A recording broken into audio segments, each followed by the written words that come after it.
Listo. Vamos a, vamos a comenzar la noche de hoy con un invitado que no es invitado, con un amigo de la librería, con Hernán Gómez Bruera. Es una presentación que es muy especial para nosotros. Todas las presentaciones son a su manera especiales. La de hoy lo es en particular, y quiero decir por qué es una presentación especial la que tenemos el día de hoy.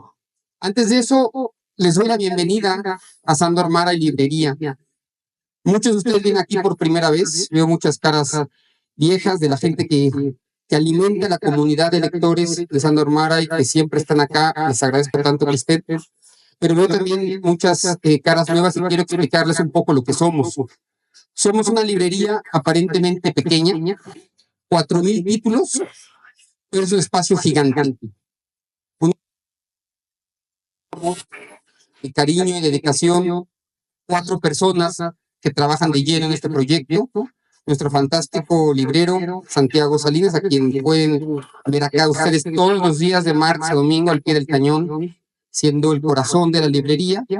Y los 3 socios de este lugar, de este espacio, de esta comunidad, que son Vanessa Romero Rocha, Javier Corral Jurado y su servidor Carlos Pérez Ricartas. Se disculpa Javier por no poder estar hoy con nosotros, pero les manda muchos saludos y abrazos.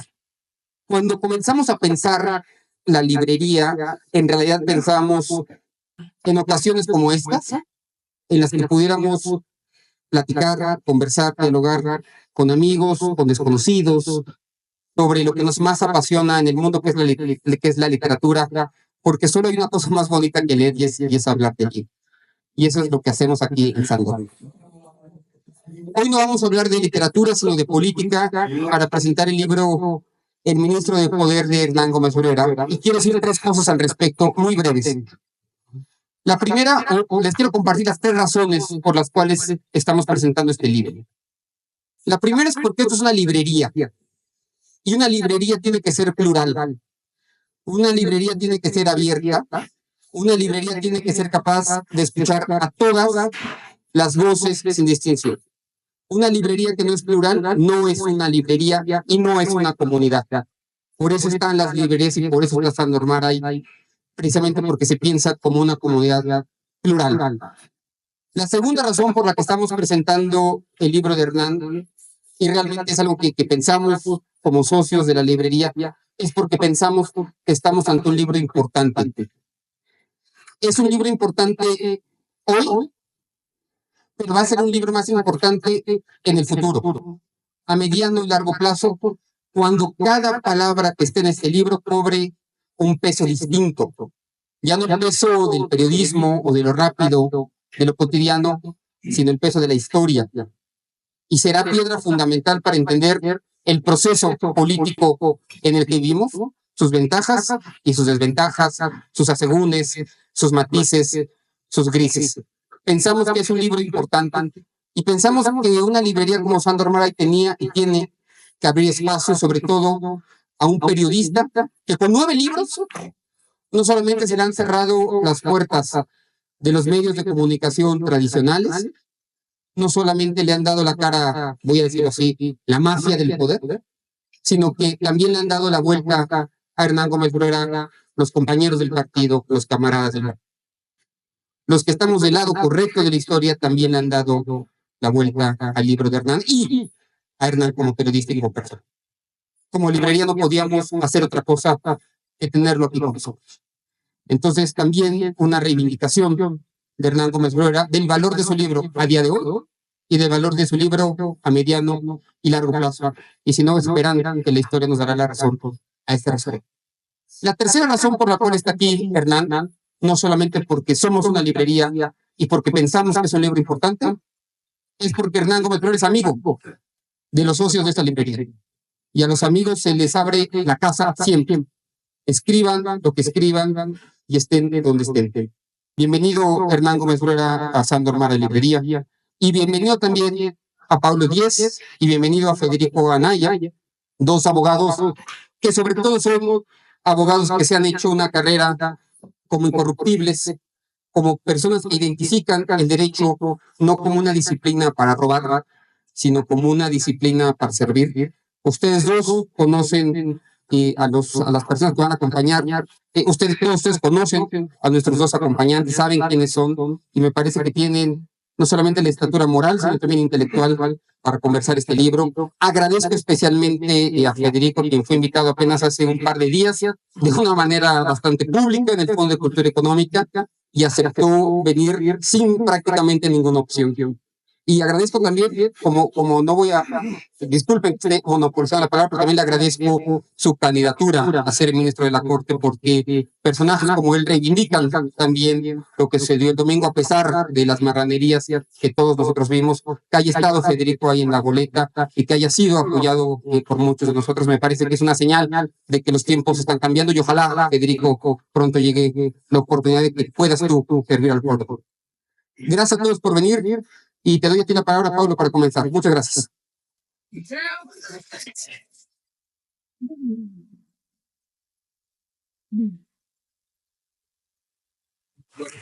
Buenas noches a todos. Muchas gracias, Carlos. Gracias a la librería Sandro Amara y por la invitación. La verdad es que es un gusto estar aquí. Conozco pues, muy bien a algunos de los socios y bueno, también es un gusto acompañar a Hernán en la presentación de este libro, que es la segunda parte de un tema que me parece de la mayor relevancia en este momento, que es el negocio de la justicia en México. En primer lugar, me gustaría empezar por reconocer algo que ya hice en la ocasión anterior cuando me invitó Hernán a presentar su libro, El de Traición en Palacio, en el que hablaba sobre todo del ex consejero jurídico del Ejecutivo Federal, Julio Scherer Ibarra. Y dije ahí, y lo repito el día de hoy, que Hernán Gómez es un individuo valiente. Y eso es algo que debemos agradecer, pues, ¿no? Porque vivimos en un mundo, en una sociedad de la simulación, de la apariencia. Y Hernán tiene algo importante que decir, lo dice bien y no se calla, digamos, por temor a las consecuencias. Y las consecuencias, como decía Carlos, para él, pues no han sido agradables y no lo van a hacer, pues mentiríamos si le dijéramos que va a hacer un éxito de ventas, que esto, porque efectivamente esta mafia del poder pues tiene mucho poder económico y de otro tipo de manifestaciones del poder, pues que se encarga efectivamente de cerrar las puertas a este tipo de libros.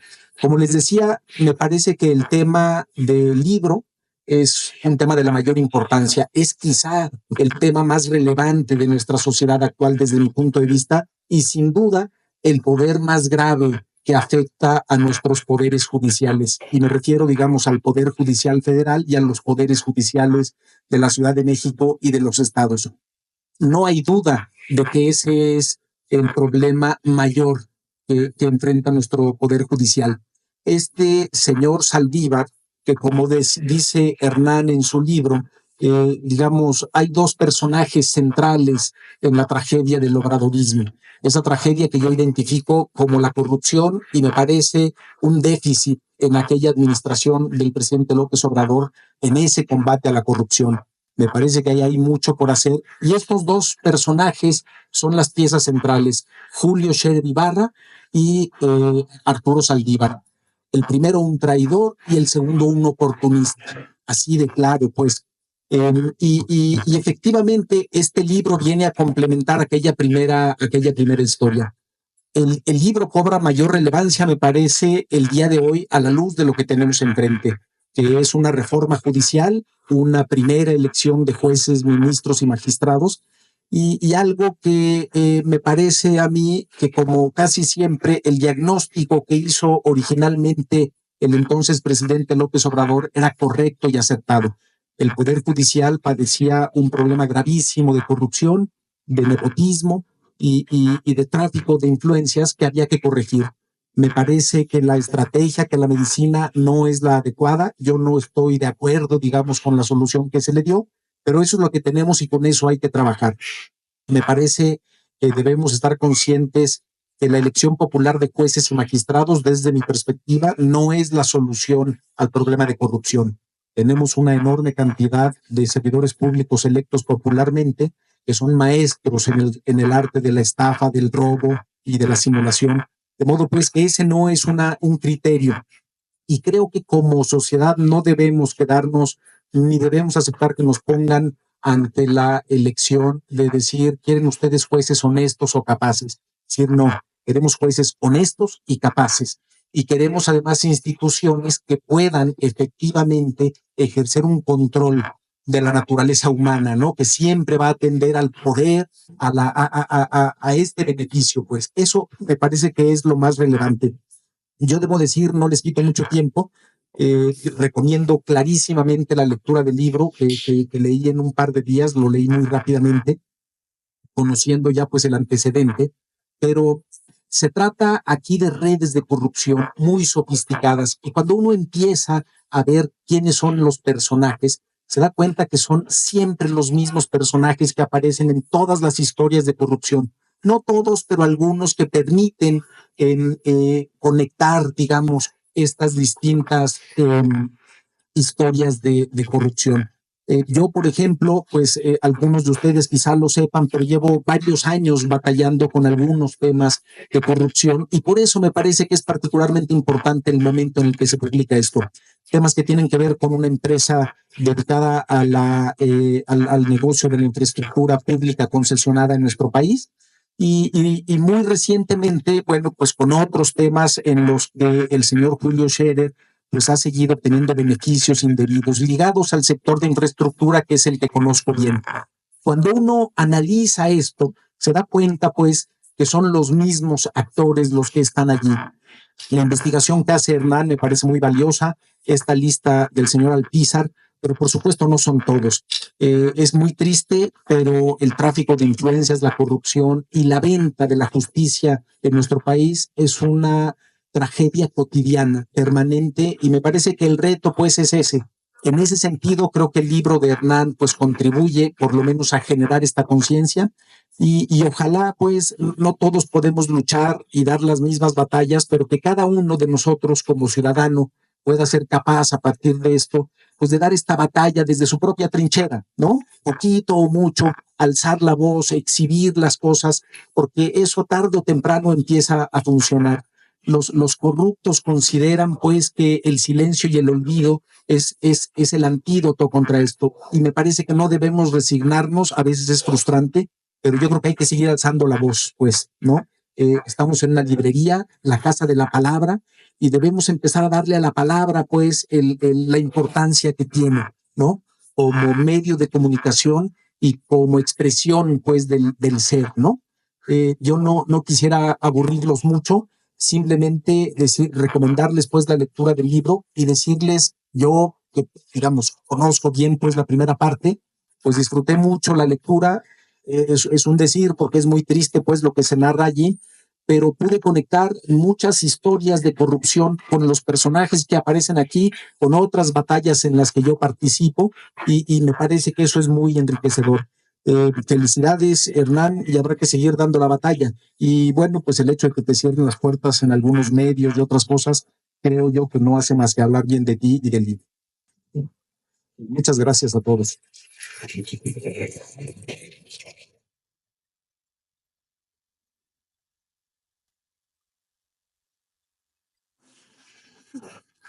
Bueno, yo quiero hacer un seguimiento a lo que dijo Carlos hace un momento. Fue convocado hace un día y medio y por lo tanto obligado a cometer un pecado, que es no tanto comentar el libro, sino recomendar su lectura, porque la estoy haciendo. Primer detalle. Dios es grande y la República ha permitido que en México empiecen a poner los índices al principio, que es una buena costumbre angloamericana, es mucho más sencillo. Y el índice es una invitación. Un libro se parece tal vez a una buena biblioteca. Uno no ha leído todo lo que está en su biblioteca. Siempre tiene algo pendiente que leer. Y a veces los libros son más divertidos e interesantes si los lee uno en pedazos. Entonces, en vista del pecado que tenía yo que cometer, me fui a algunos. Y el primero que me pareció interesante fue el capítulo, creo que es el 11, por ahí, o el 13, Madrazo, Federico y el negocio ético. ¿Por qué me concentro en él?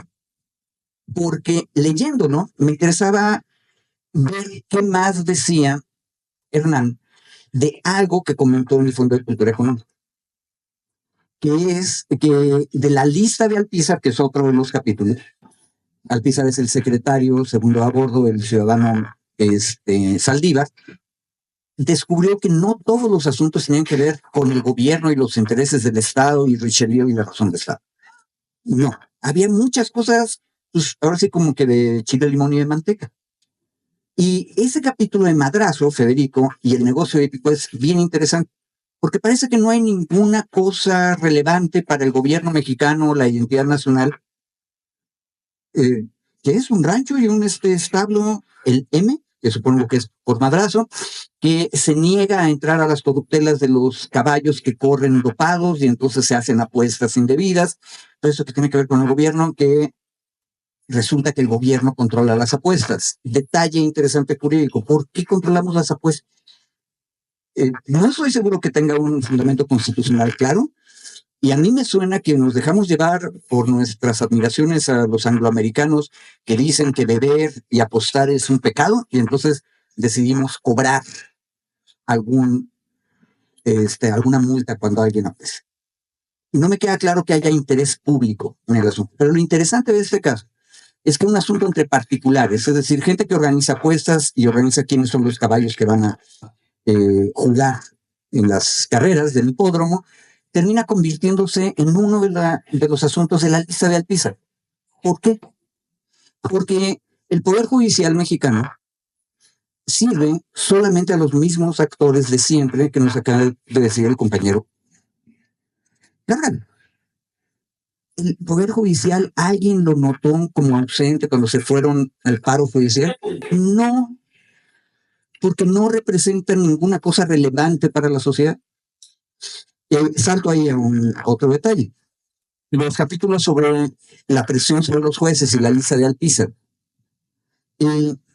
Durante la presentación del Fondo de Cultura Económica, una de las cosas que más me interesó fue oír a la magistrada Molina, que fue una de las víctimas de Alpizar, y que fue perseguida, explicarnos que ella no entendía por qué asuntos de arrendamiento tendrían que provocar la presión de una persona tan importante en el Poder Judicial. Bueno, cuando ella dice eso, yo empecé a acordarme de una película, de una versión fílmica de El Conde de Montecristo, la que dirigió Dayan en los 80s, con Gerard Depardieu de Montecristo. Y hay una escena que está en la novela original y es muy interesante, que es salvar al hijo de Mercedes, que está secuestrado por unos mafiosos en Nápoles o en Roma, no que se termina de entender bien en dónde, que está condenado a muerte por ser un bandolero.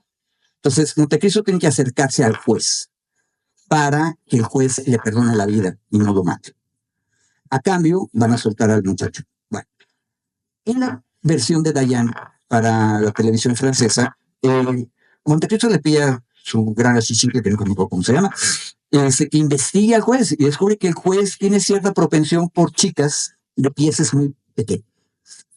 Y se hace un contraviso con el juez, le identifica y le ofrece primero un rubí, luego una esmeralda, luego el diamante, el rubí y la esmeralda, para que consiga una chica. Completamente impropio en términos modernos, pero es de Depardieu, imagínense.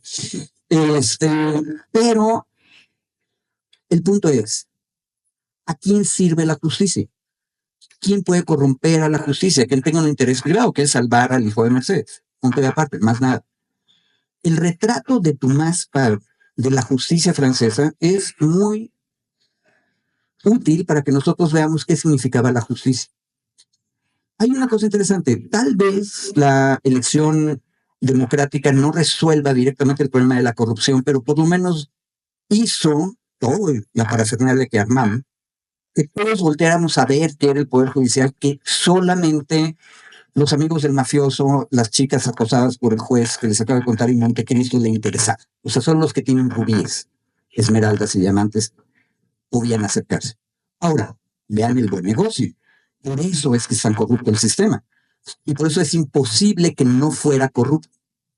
La pregunta fuerte es, World Justice Project le pregunta a una muy buena muestra de ciudadanos y ciudadanas mexicanas, ¿tienen problemas?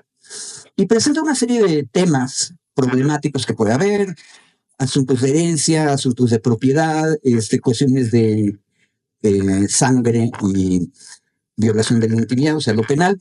Y lo interesante es que casi todas las clasificaciones se quedan con 10% de la problemática.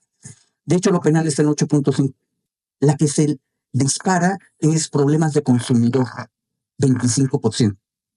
Bueno, si eso es verdad, ojo, los conservadores en el Poder Judicial decían que el World Justice Project nos demostraba que la idea obradorista era un error.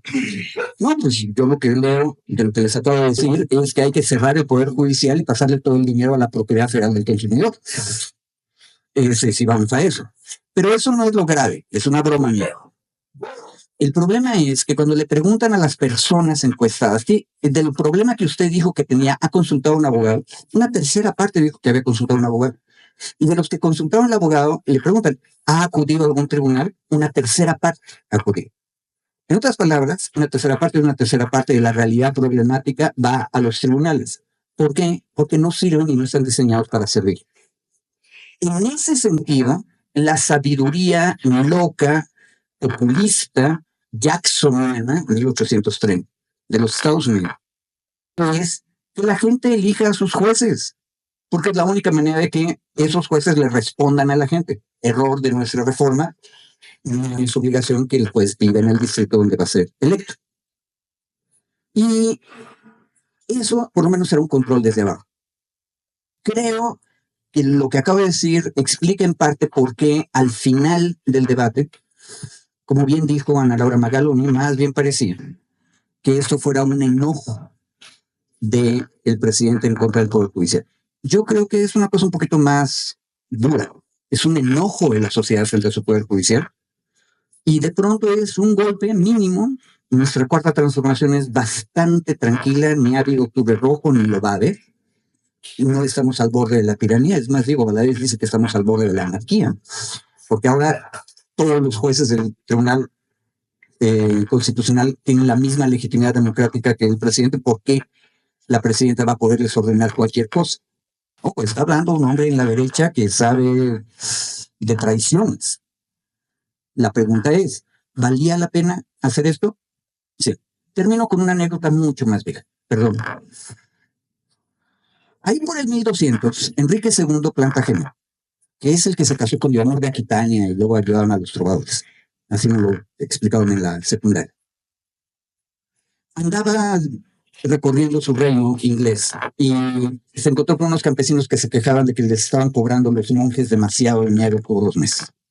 Y luego se encontró con unos monjes afuera del convento en cuestión que estaban agarrados de la greña, básicamente peleándose. Y cuando les pregunta el rey cuál era el problema, le explican, es que ellos dicen que solo debemos tener 3 comidas por día. Y pues, ¿cuántas tienen? 5. Y entonces el rey dice, oye, pero su orden, la regla dice que van a comer un día, una vez al día. Bueno, los dos bandos en ese monasterio estaban equivocados. Y el rey ordenó que comieran una vez al día, como decía la orden, la regla de la orden originalmente.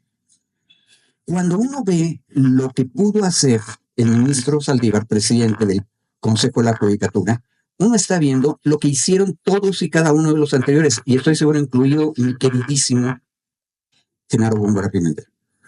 Y lo que hizo después la ministra presidenta Piña.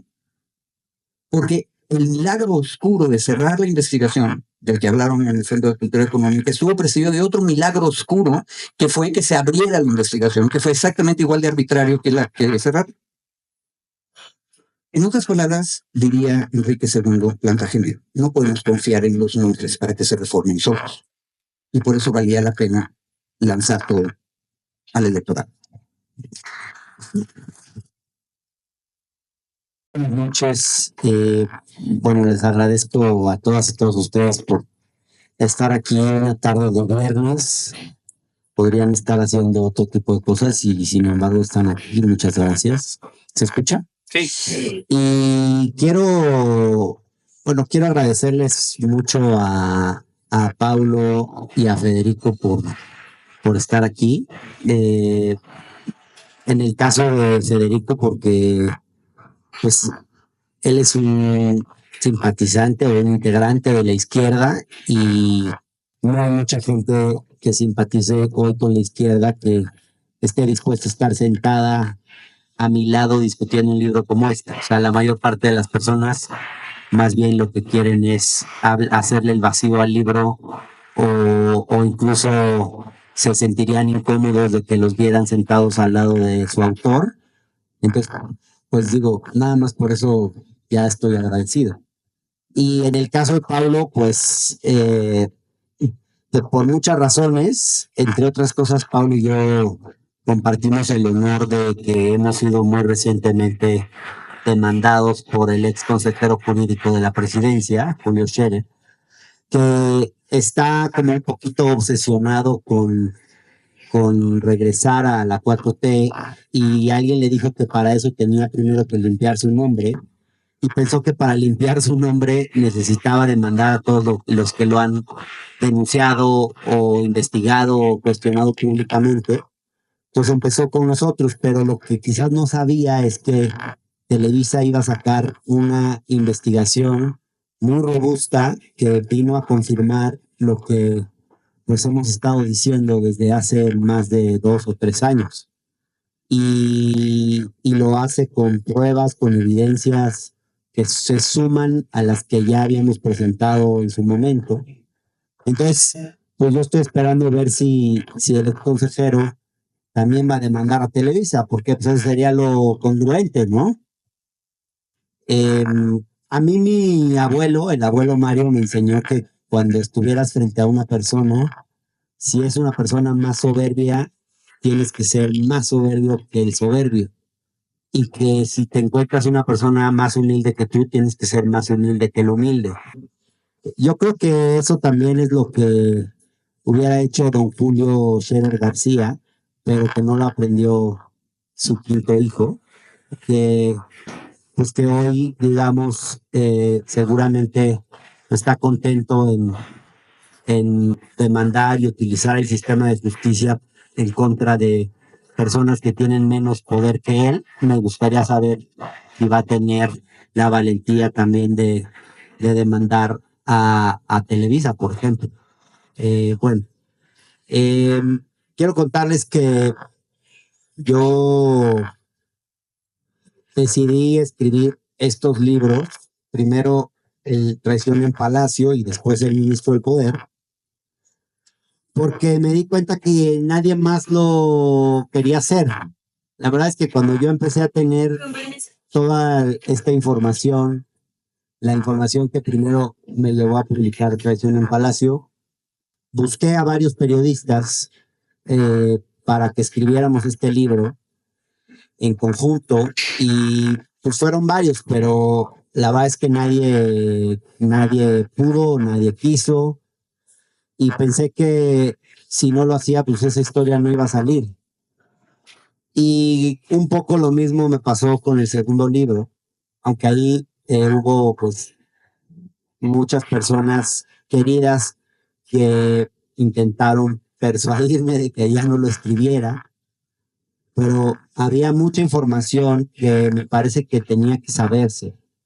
Y yo creo que no pienso que la investigación no debiera verse abierta, porque me parece que o sea, estoy convencido que tendría que haberse abierto y se tendría que haber terminado, porque lo que sucedió en el sistema de justicia durante la primera mitad del mandato de López Obrador es un tema que no hemos querido discutir, ni profundizar, ni esclarecer, porque es un tema muy incómodo para la izquierda, pero en mi opinión es el peor caso de corrupción que ha tenido la 4T.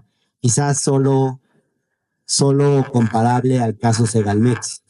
Y yo no creo que esos casos haya que taparlos.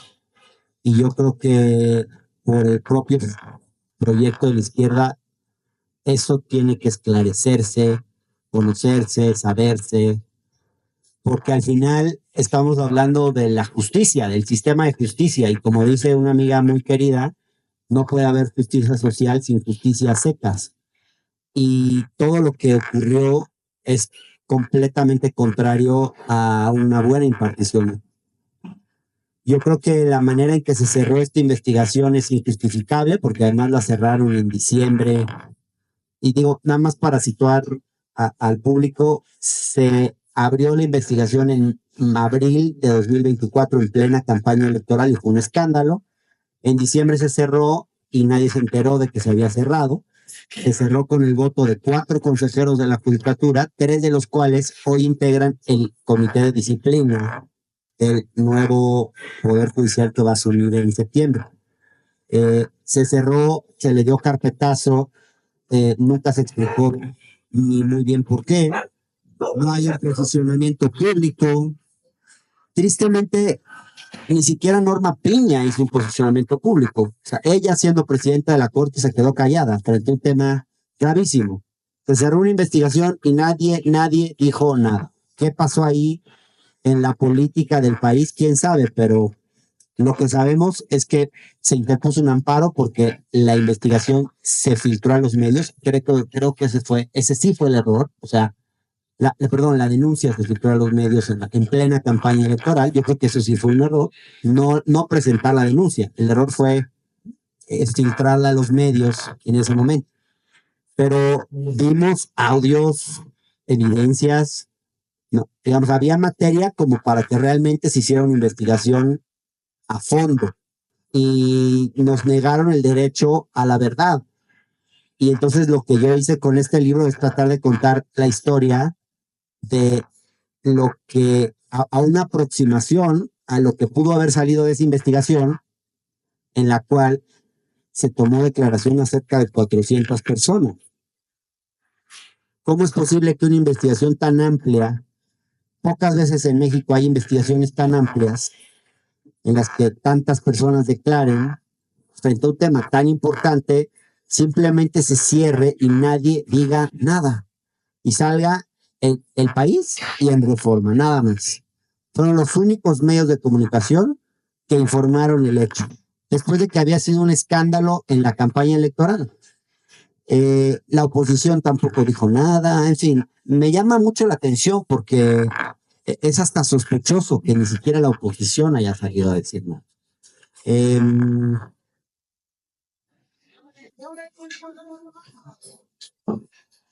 Yo, yo,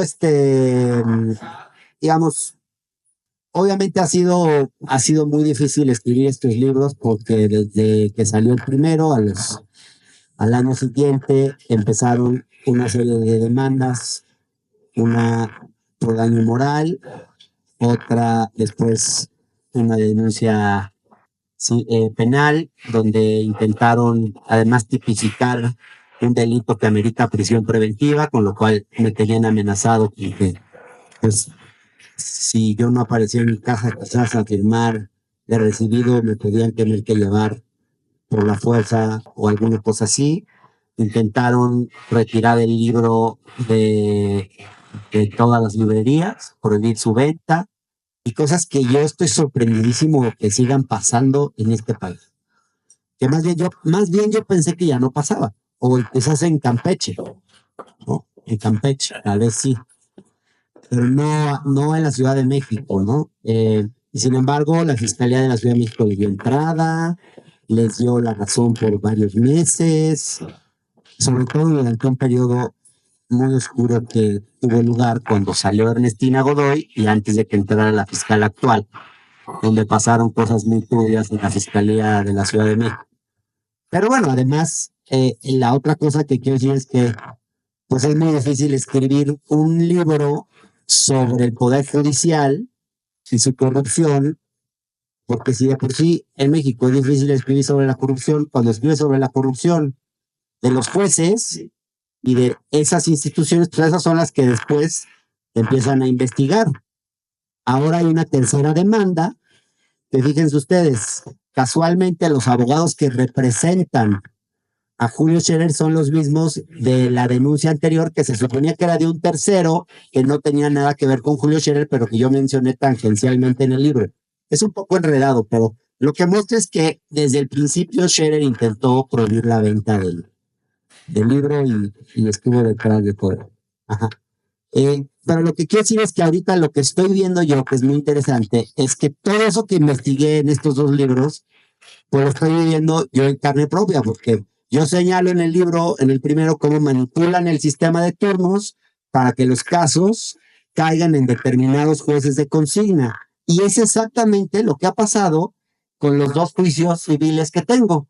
Los dos han caído, eh, obviamente porque el presidente, el titular del presidente del Tribunal Superior de Justicia de la Ciudad de México, que yo menciono 23 veces en mi primer libro, ha hecho que los casos caigan en dos jueces que son jueces por ministerio de ley. No son titulares, no llegaron por examen y le deben el puesto a Rafael Guerra Álvarez, o bueno, al Consejo de la Judicatura de la Ciudad de México, presidido por él y con gente de él. Y en el momento que quieran, esos jueces los pueden sacar. Entonces, llegaron por él y pueden salir por él. Y el doctor, me he dado cuenta, además, esto, Pablo, no lo hemos comentado, y perdón que me extienda tanto en esto y no en el libro, ahorita hablo más del libro, pero bueno, vamos a abrir espacio para preguntas, para ver tiempo. Pero es que sí estoy muy impactado de ver todo esto funcionando ahora en mi contra, porque además, claro, qué bueno que escribí estos libros porque ya entiendo cómo opera esta mafia y cómo ahora están queriendo silenciarme a mí y a la editorial Random House, pero el juez en el que cae el juicio de la última demanda por daño moral de Julio Scherer en mi contra, que a ti ya te va a llegar la tuya, no te preocupes, no seas envidioso, ya va a llegar la tuya. Y a Federico. Ya, pero no te han notificado, nada más lo anunció en Twitter. Notificado y que nos siguen de vacaciones los usuarios en la Ciudad de México. Creo que hace terrorismo psicológico con nosotros, pero no le tenemos miedo. El juez estuvo involucrado en el caso Cruz Azul. Entonces, pues yo creo que todo el Poder Judicial de la Ciudad de México en realidad tendría que excusarse. ¿Lo dije bien?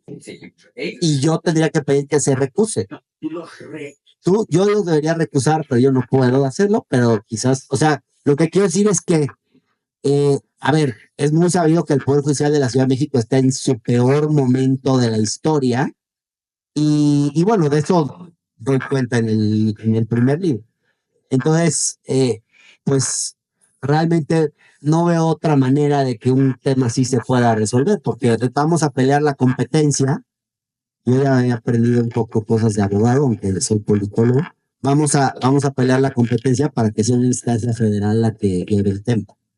Bueno, este libro, El Ministro del Poder, después de este preámbulo, es un libro que había que escribir porque no hay un Julio Scherer sin un Arturo Saldívar. Siento que hubiera sido hasta injusto con Julio Scherer no hablar de Arturo Saldívar, porque de hecho en el libro anterior se habla de Arturo Saldívar bastante. En alguna ocasión le preguntaron a Arturo Saldívar qué pensaba de esto y él dijo que desdeñó la obra y dijo que no había ningún testimonio de carne y hueso y que era puro chisme. Bueno, Arturo, sería bueno que ahora veas este libro, a ver si tienes la misma opinión, porque hay testimonios de jueces, de magistrados, hay documentos, hay cartas escritas de puño y letra, hay listas de casos que quedan monitoreados por Carlos Alpizar en sus oficinas. Carlos Alpizar, que era el operador principal de Arturo Saldívar. Es un libro aún, yo diría, con más soporte de evidencia que el anterior, en parte porque el miedo se ha ido disipando. Había más miedo en el libro anterior y por eso muchas más personas pidieron voz de récord. Hoy, con este libro no quiero decir que se ha terminado el miedo, todavía hay fuentes que pidieron que no se diera a conocer su identidad, pero hay más que están aceptando hablar. Una de esas es la magistrada María Emilia Molina, que da un testimonio que es muy estremecedor. Fue presionada 3 veces consecutivas. En una ocasión la subieron a punta de pistola a una camioneta, justo el mismo día que habían intentado presionarla para que, para que se diera a una sentencia en un sentido que se lo pedían, y ella se negó, y ese fue el acto violento en contra de ella, fue el pretexto para cambiarle de adscripción y lograr pasar con otra magistrada, o sea, una nueva integración del tribunal, lograr pasar la sentencia que quería, para hacer favores a particulares, favores o cobrarles una módica suma, quizás, eso no sabemos, pero lo presumimos. Está el testimonio de Elba Sánchez Pozos, que pasó algo similar y al final, después de que ella sale, liberan a Kamel Nasif. Está el testimonio del juez Roldán, que ya lo conocíamos por los medios, pero viene más completo. Está otros testimonios más de jueces y magistrados. Hay un testimonio muy valioso que es el de Arturo Guerrero, que es un joven que trabajó con Arturo Saldívar desde su ponencia cuando era ministro de la Corte, y más tarde cuando fue presidente. Él ocupaba un puesto muy importante. Él vio cómo estaba operando Carlos Alpizar y dio cuenta de esto en una carta que escribió de su puño y letra al presidente de la Corte.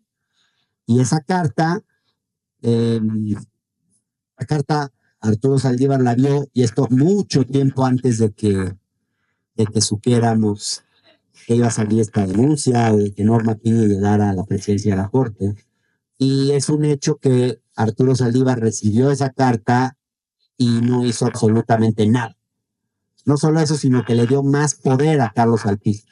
Le dio más gente en la UJIRA, que es la unidad que se encarga de las investigaciones en el interior del Consejo de la Judicatura, le dio más influencia. Entonces, pues todo eso está narrado en este libro. La primera parte es más, yo diría, biográfica, si se quiere. La segunda parte ya es más el detalle de los casos, de los litigios, etcétera, etcétera. Nomás, Pablo, quisiera hacer una rectificación muy respetuosa. El libro es un éxito en ventas, ¿eh? No, de que no se va a vender. Mira, el anterior, Traición en Palacio fue el más vendido en 2023 en Grijalbo, y el ministro del Poder lleva, desde que salió, siendo el más vendido. Mira, primero estaba como el más vendido en la categoría de política, pero luego cuando el ex consejero jurídico hizo el favor de demandarme, hizo que Traición en Palacio derrocara al ministro del Poder como el más vendido y se volviera a vender, y ahora sea el más vendido. Y el ministro del Poder es el más vendido en materia de criminología. Así que Arturo Saldívar tiene hoy el honroso privilegio. De números, no sé, tendrías que... Este vendió como 20,000 ejemplares, Traición. ¿Qué digo? Y el ministro del Poder no sabemos, porque creo que es muy pronto para él. Pero bueno, no estamos preocupados por las ventas, porque uno no escribe libros para hacerse rico, a menos de que seas García Márquez, ¿eh? Bueno, es 10 veces más que lo que yo había vendido antes en cualquier libro, ¿no? Había vendido 1,000, 3,000 ejemplares. Sí. Pero bueno, más allá de las ventas, que no, insisto que no es lo central, pero lo que quiero decir es que no han logrado apagar el mensaje. Y a ver, yo sé que las demandas, la denuncia, era un intento por doblarme. Por eso cuando mis muy queridos amigos me decían, no saques ese segundo libro, te va a perjudicar, yo decía, no, es que justo lo tengo que sacar, porque si no, es aceptar que me doblaron. Porque ellos hicieron todo eso para que yo dejara de investigar, dejara de publicar, dejara de hablar de ese tema. Yo dije, voy a dejar de hablar de ese tema cuando yo lo decida. Entonces, me parecía que la historia tenía que estar completa y necesitaba de esta segunda parte. Pues bueno, yo creo que podríamos abrir para el proyecto. Sí, vamos a abrir para las preguntas. un breve comentario. Ahora va. Nosotros somos una librería y nos dedicamos a vender libros. Yo no era comerciante antes de estar en Sándor Márai, pero me he tenido que volver comerciante. Y quiero comentarles que tenemos a la venta no solamente El Ministro del Poder, sino también Traición en Palacio. Así que si quieren ser el 20.001 que compre Traición en Palacio, háganlo por favor en Sándor Márai. Vivimos de vender libros. Y tenemos otro libro de Hernán, que es El Privilegio, ¿cómo se llama? El color del privilegio, y me parece que tenemos claves para descifrar a la 4T. 4 de los 9 libros que ha escrito Hernán están acá con nosotros. Muy brevemente, 2 comentarios que hice yo el miércoles en el Fondo de Cultura Económica. Lo primero, para invitarlos a comprar el libro, de que, para empezar, es un libro muy bien escrito y no es un libro anecdótico. Como Traición en Palacio no es un libro que solamente trate de Scherer, este no es un libro que solo trate de Salinas. Son 2 figuras que son utilizadas para mostrar algo más. Son casos que muestran algo mucho más grande, son fractales. Por eso no piensen que se van a adentrar en datos, estadísticas sobre él, sino como personajes cualquiera son capaces de utilizar el aparato de justicia para favorecerse precisamente porque las instituciones lo permiten. Entonces, realmente es un libro muy interesante de leer porque me parece que excede por mucho figuras, lo voy a decir así, superficiales, poco relevantes, poco inteligentes, que han sabido utilizar su lugar para aprovecharse de las cosas. Es un libro que va mucho más allá, no es anecdótico, es estructural. Lo segundo que quiero decir, y que dije el miércoles, y muy brevemente lo digo, es la relevancia que esto venga de un autor que no viene del PAN, que no viene del conservadurismo, que no viene del PRI, que no es un odiador, que no es un desencantado, que es alguien que está contribuyendo a que la 4T se detenga y diga qué está pasando acá. Si no es de personajes, de personas, de hombres, de mujeres, de ese proyecto que están diciendo esto está mal, pues nada va a detener ese proyecto. Porque lo normal es que lo digan los demás. Aquí lo está diciendo alguien que intelectualmente, políticamente, profesionalmente ha estado comprometido con este proyecto y ha sufrido más que cualquiera, incluso más que alguien de derecha, por decir lo que escribe. Y es el valor del libro y por eso decidimos tener la presentación de hoy en día. No solamente porque es un amigo, porque es un espacio plural, sino porque es, insisto, un libro importante, por lo que dice hoy y por lo que va a decir en el mediano y largo plazo. Quiero decir esos comentarios, hago una pregunta y luego voy pasando también la palabra al resto del público. Tenemos 20 minutos más y luego un vino de honor por Hernán y además tendremos la firma de autógrafos, así que todavía nos queda tiempo para seguir conversando. Yo quiero que nos platiques un poco, Hernán, lo que nos puedas contar de lo que piensas tú, qué piensa la presidenta de esto. Ante la evidencia contundente que has escrito tú, no me parece que la presidenta no lo conozca, que nos platiques un poco de eso. Y 2, que nos platiques un poco de cómo ha sido recibido por los medios públicos en un gobierno de izquierda, en un gobierno que además fue de gente que fue censurada en el pasado, cómo ha sido recibido tú, cómo ha sido recibido tu libro, lo que nos puedas decir al respecto. Y voy pasando el micrófono para quienes tengan, no como yo, un comentario, sino en realidad una pregunta. Muchas gracias. Gracias, Carlos, muchísimas gracias. Déjame contestar a esta primera pregunta que haces.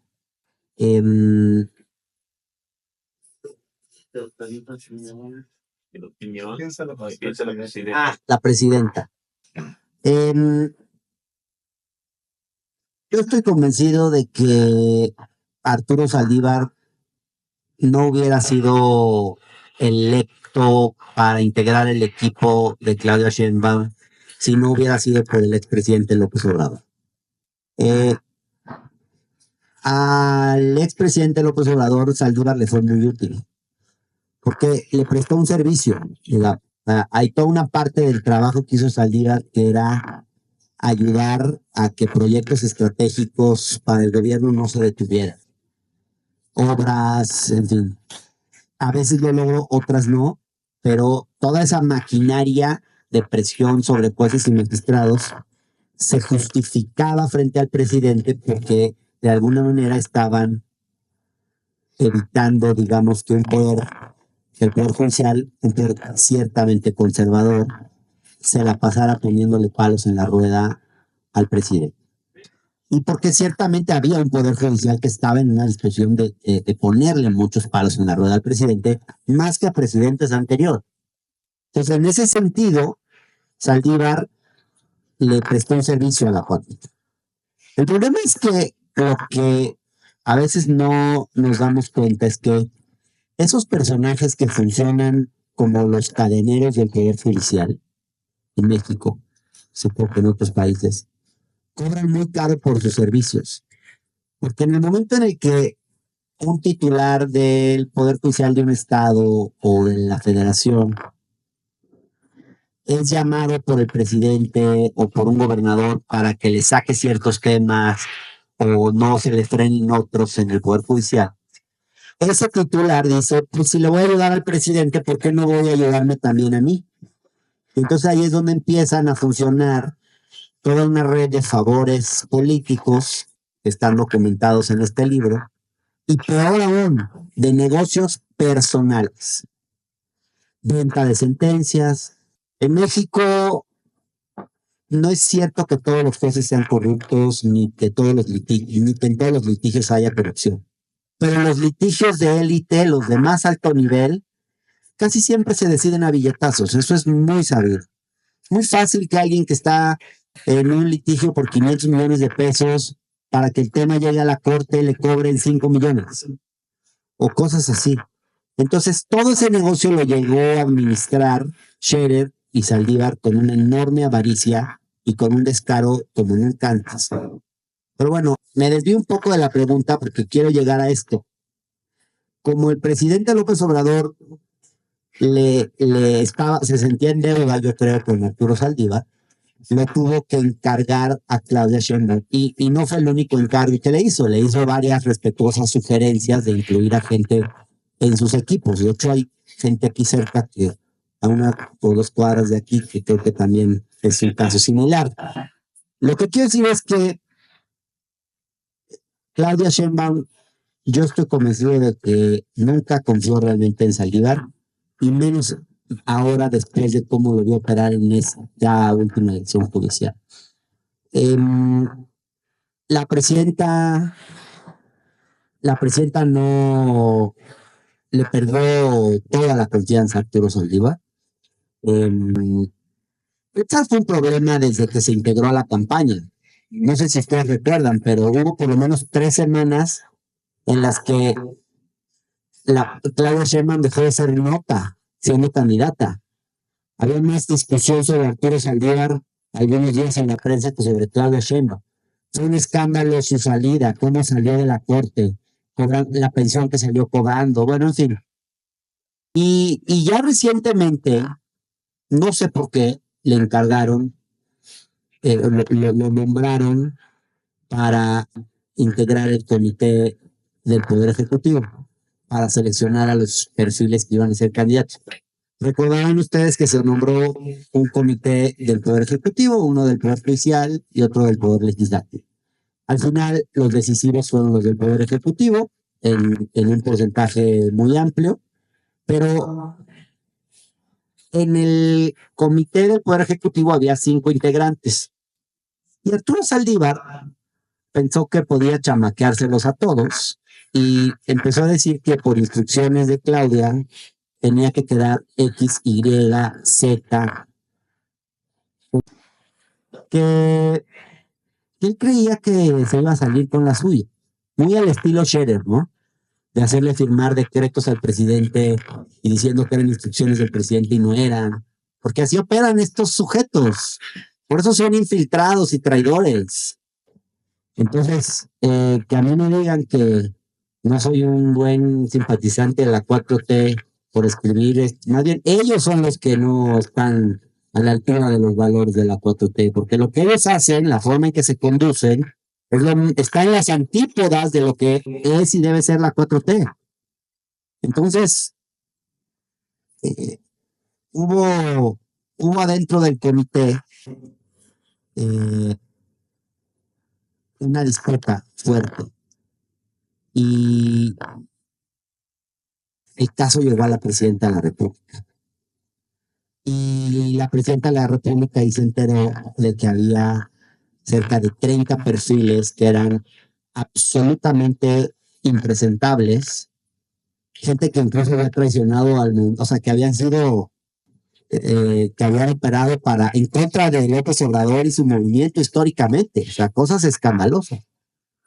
Pero eran perfiles con los que Arturo Saldívar quería mantener el negocio de la justicia en México. Seguramente había pactado con cuanto ser pudiera. Y la presidenta, que no es ninguna ingenua, se dio cuenta y le puso un alto a Saldívar. Y sí lo dejaron meter varios candidatos, porque había mucha gente que había trabajado con él. Incluso al final metió a 5 candidatos a ministro. Bueno, 4 y uno Carlos Alpiz. Algunos incluso no eran tan malos perfiles, pero es muy llamativo que no quedó uno solo de los candidatos ni a ministros, ni a Tribunal de Disciplina Judicial, ni a magistrados, ni a Sala Superior del Tribunal Electoral, nada.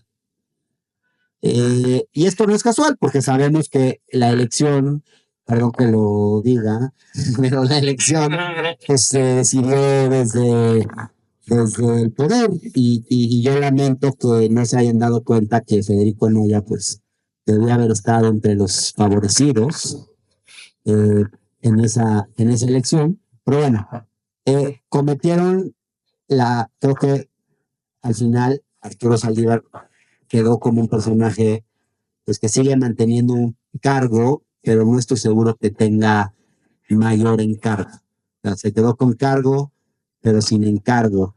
Y pues quizás se quede ahí porque hay gente que necesita del poder para completar su personalidad y necesita un cargo. Y él necesita un cargo. Lo necesita. Yo creo que sí lo necesita. Cuando en realidad debería darse cuenta que haber sido presidente de la Corte es el mayor cargo a que puede aspirar un abogado. Después de eso, lo más que puede ser los siguientes presidente de la República. Y no creo que Arturo Saldívar sea un Benito Juárez. Entonces, pues yo creo que hay personajes de la política que tienen que entender que en cierto momento hay que dar un paso al costado. No hay que estar a fuerzas ahí, pero bueno, él cree que hay que estar a fuerzas. Quizás también eso le dé protección, no sé. Esa era una pregunta, Carlos. Sí. ¿Cómo ha sido recibido por medios? Bueno, pues a mí me ha llamado mucho la atención que los que me han invitado a hacer entrevistas han sido medios privados y ni un solo medio público, ni uno solo. Pues yo lo que hice fue escribirle una carta a Genaro Villamil, el presidente o director del Sistema Público de Radiodifusión, comentándole de esa situación, pues llamando la atención y diciéndole, yo sé que esto es una historia incómoda para el gobierno, pero al mismo tiempo, pues los medios públicos deben ser plurales. Y yo sí vengo sintiendo desde hace un tiempo, sobre todo en este sexenio, que esa pluralidad de los medios públicos, que todavía la llegó a ver con el gobierno anterior, se ha ido recortando cada vez más. Y veo que hoy estamos en una situación en el país donde, digo, no sé, me llama la atención que la hora de opinar sea más plural que el Canal 11.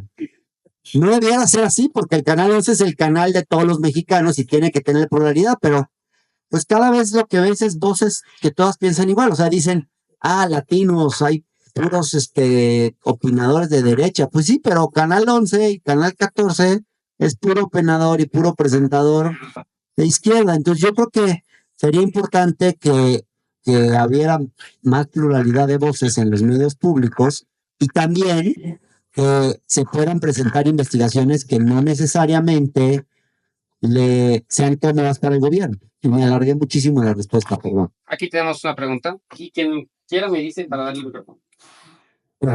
Buenas noches a todos. Mi nombre es José Luis. Gracias por tu trabajo, Hernán. Gracias a los ponentes y a la librería por el espacio. Mi pregunta es si después de haber conocido toda esta sofisticada entramado de corrupciones, ven ustedes tres alguna luz, una luz final del túnel y cómo se modifica el túnel en el contexto de las elecciones y de la reforma judicial. Si quieres, guardamos una más. Si no es el caso, vamos cada quien, digamos, su tiempo, cierras tu Hernán, y vamos a continuar la conversación con una copa de vino. ¿Les parece? Bueno, yo iría solo una cosa. Pues ya ayer, en el caso del Fondo de Cultura Económica, nos pusimos a leer un caso de este estilo. Ahí estamos. En la era liberal. En la era liberal se daban esos tipos de escándalo y las cosas podían terminar en la Cámara de Diputados pidiendo la muerte de Manuel Paine. ¿Por qué? Porque era un traidor. Él participó en la conspiración para derrocar la República en 1858. Y él fue a explicarse por qué lo había hecho. Y lo declararon culpable eventualmente. El presidente Juárez terminó perdonándole porque el Congreso lo condenó a muerte. Pero el nivel de escándalo de la República Liberal, que José Villegas tanto admiraba en esos 10 años grandes liberales, paradójicamente me parece que es lo que estamos construyendo ahora. ¿Por qué? Porque el libro, con 20,000 ejemplares vendidos, no lo están callando y a ojo de buen cubero, al ministro del Poder le va a ir mejor. Eso es 10 veces más que lo que normalmente salen las ediciones usuales de A3000. Y vamos a seguir discutiendo el asunto. Y la política es real, lo que nos acaba de contar Hernán es importante. El hombre poderoso de ayer, el exministro, trata de influir la siguiente corte y fracasa en dos momentos. Primero, en poner candidatos y luego en que los candidatos que logró poner no pasaran. Ahora, habría que ver cómo les fue a los otros. Ahí vamos a tener que seguir discutiendo cómo fue lo de la elección, pero ese no es el tema ahora. El tema es qué es lo que sigue. Es una paradoja rara porque terminando o como resultado de esta transformación, lo que estamos haciendo es una república muchísimo más parecida a la del decenio liberal que antes. Y ahí hay cosas pendientes. Porque hubiera dicho Paino y Altamirano, que era el que pedía su muerte. Imagínense, nuestros dos grandes novelistas se deseaban la muerte mutuamente en público. Faltan cosas de esta novela que todavía se tienen que escribir. El cuarto voto que cerró la investigación es el ex consejero Molina, que fue candidato a ministro y que en Chiapas, por ejemplo, fue incluido en el acordeón oficial chiapaneco como parte de la oficialidad y que no ganó, por suerte. ¿Por qué? Porque estoy seguro que ahorita él se está vendiendo como el perfecto experto de cómo administrar el Poder Judicial para quedarse como parte del órgano de administración judicial. Por eso les decía yo lo de los monjes ingleses. Ninguno de los dos lados está exento de broncas. El señor está del lado de Piña. No debemos confiar en ninguno de ellos. ¿Quiénes podemos influir en que esto no pase? Lo que acabo de decir, nosotros discutiendo el tema. Y por eso es tan importante este libro, porque el libro nos dice cómo funciona. Solamente les recuerdo a Ana Laura Magaloni, que cada día está un poco más a derechas, pero sigue siendo una de las mejores abogadas de mi generación. Ana Laura decía cuando salió la investigación que ella ya sabía que en el Poder Judicial había zanahorias y garrotes, pero nunca lo había visto por escrito. La mala noticia es que nunca lo habíamos visto por escrito. Pero eso decía yo que había un milagro oscuro. Milagro oscuro también fue cerrado. Ahora la pregunta es, ¿qué vamos a hacer con esto? Si me pongo robesperiano, lo que tenemos que hacer es castigarlos a todos, incluido a mi querido Góngora Pimentel, que seguro que también hizo cosas. Pero la pregunta es, ¿qué van a hacer los del Tribunal de Disciplina Judicial? ¿Y cómo va a quedar conformado el órgano de administración? Eso nos toca a nosotros. Y estos libros yo espero que siga habiendo más, que se den cuenta que no solamente es buen negocio de ventas, es buen negocio republicano estarlo debatiendo. Yo creo que ese es el futuro. Ahora, se ve anárquico, no vayan a preguntarle a Diego Valadez, porque les va a decir que es un horror lo que nos espera, pero yo creo que la anarquía es un momento liberal de creación. Pues yo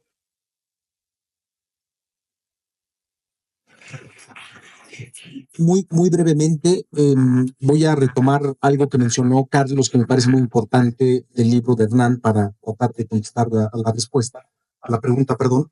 Pero me parece que en efecto una de las cosas muy valiosas de este libro no es solo lo que nos dice, sino lo que insinúa y lo que está detrás, lo que nosotros podemos ver.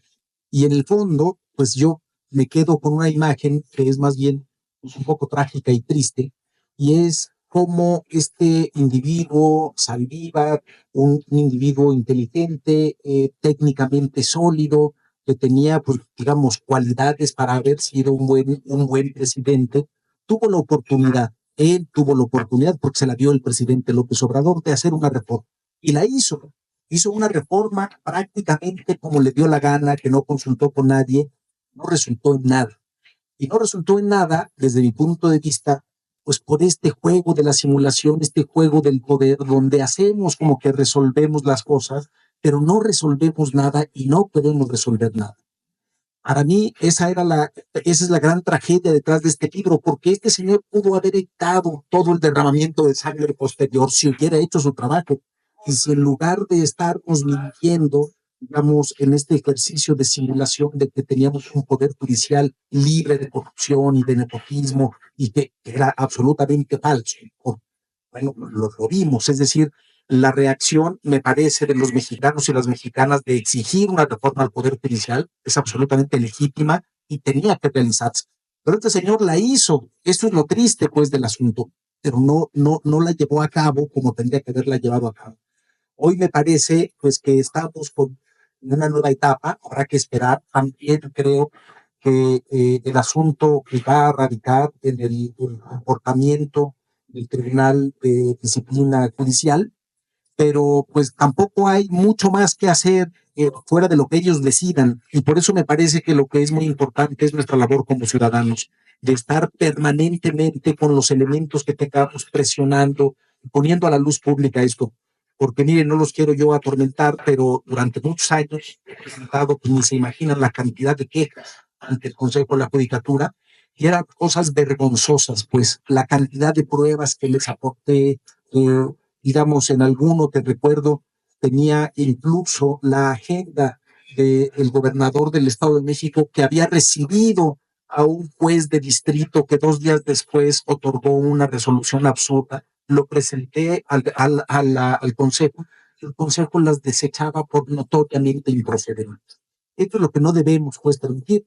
No tenemos muchos recursos frente a eso, pero creo que lo único que nos queda, y por eso creo es el ejercicio de la libertad de expresión, que es uno de los medios más efectivos de combate a la corrupción. Y bueno, pues exigir que ese tribunal funcione como debe para, en efecto, pues sancionar las prácticas corruptas de los jueces y no meterse a castigar a quienes no resuelven como alguien quisiera, ¿no? ¿Cierra, cerrar? Bueno, para cerrar, yo creo que A mí me parece que una de las justificaciones de esta reforma judicial era acabar con la corrupción en el Poder Judicial. Yo tristemente creo que, por lo menos por lo que yo he podido aprender en estas dos investigaciones, en estos dos libros, sobre los mecanismos que generan corrupción en el Poder Judicial, no veo que la reforma vaya a servir para ese objetivo. Quizás sirva para otros. Yo creo que una parte de la izquierda cree que sirve para dos cosas, para evitar, creo que estilo Dilma Rousseff, una cosa así, o al estilo, o un episodio de Lofer al estilo Argentina con Cristina Kirchner, etcétera, que hay algo de razón. Y creo que también hay otra parte de la izquierda que cree que puede servir esta reforma judicial pues para poder ir más a fondo en las transformaciones del país. Porque sí, hemos tenido un poder judicial muy conservador. Ahora, tengo mis dudas de que vaya a cambiar mucho eso. Veremos. Pero el problema en cualquier caso es que con los instrumentos que se están dejando puestos, el día de mañana que ya no gobierna la izquierda, porque está científicamente demostrado que los gobiernos cambian, a menos de que alguien quiera volverse Daniel Ortega o Nicolás Maduro, pero no creo. No, no me parece que eso esté en la agenda, pero en algún momento esos nuevos instrumentos los podría tener la derecha. Hay que ver lo que pasó en Chihuahua. O sea, fue una elección de aparatos partidistas que donde gobierna Morena puso gente afín, pero donde gobierna Maru Campos hay unos perfiles siniestros ligados a Duarte y lo mismo en Durango y en Aguascalientes. Entonces, pues no es una buena reforma, una reforma que pone a gente de los gobernadores en turno. Yo sigo pensando, sé que es incómodo para muchos escucharlo, pero yo creo que este ha sido el error más grave de la 4T, de su gobierno, esta reforma, la forma en que se dio, y seguimos necesitando una, una reforma al Poder Judicial, una verdadera reforma. Yo creo que se va a seguir necesitando porque los problemas de la justicia en México no se van a acabar con esta reforma. Los problemas que tiene, especialmente que son muy graves en el ámbito de la justicia local, pues no veo que se estén atendiendo, que se vayan a atender. De hecho, en muchos casos, la justicia federal ha sido en este país la esperanza de muchos, porque todas las arbitrariedades se cometen en la justicia local, que está sujeta a los gobernadores, y la justicia federal era la justicia que no estaba sujeta a los gobernadores. Ahora vamos a tener una justicia federal que también está sujeta a los gobernadores. Entonces no va a haber segunda instancia que te salve. Entonces yo no sé qué va a hacer el periodista, la compañía de periodista en Campeche, porque la va a tener más difícil. Muchos periodistas demandados en los estados, por ejemplo, pienso que la van a tener más difícil ahora por esto. Bueno, muchas gracias a todas y todos.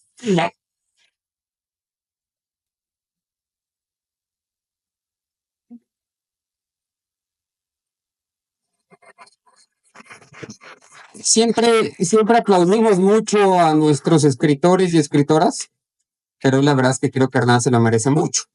Por lo de hoy y por su libro, otro aplauso, por favor, para Hernán y